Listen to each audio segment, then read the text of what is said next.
Chaque semaine, Christophe Carrière nous révèle les secrets de tournage d'un grand classique du cinéma. Et ce soir, c'est SOS Fantôme de Ivan Reitman avec Bill Murray et Dan Aykroyd. Sorti en 1984, l'histoire de ces chasseurs de revenants avait eu un succès phénoménal.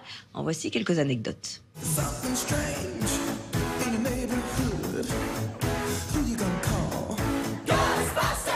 SOS Fantôme a été réalisé en 1984 par Ivan Reitman et ce fut un succès planétaire. Où SOS Fantôme passe, les spectres trépassent. Osez parler, nous sommes prêts à vous croire. Et SOS Fantôme demeure aujourd'hui une madeleine pour tous les grands gamins qu'on ait à scander encore et encore le tube de Ray Parker Jr.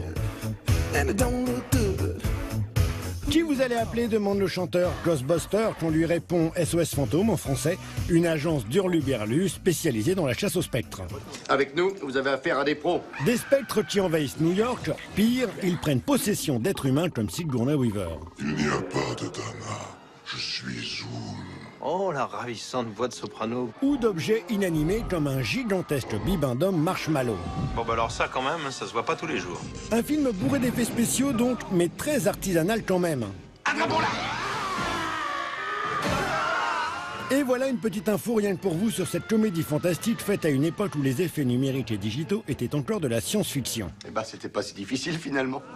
Dans SOS Fantôme, tout est fait maison, comprendre à l'ancienne. Quand un acteur doit se prendre des litres de marshmallow fondus sur la tête, on lui verse d'un bloc 200 litres de mousse à raser. Revoyez la séquence.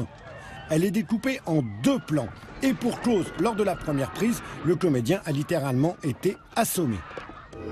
Et quand Sigourney Weaver doit l'éviter, on ne fait pas ça sur fond vert, mais en direct, devant un Bill Murray assez médusé, l'actrice est en réalité tenue par 2 fils reliés à la taille et participant à un mécanisme très élaboré. Des fils d'1 millimètre, mais fabriqués dans un matériau si solide qu'ils peuvent soulever 100 kilos chaque.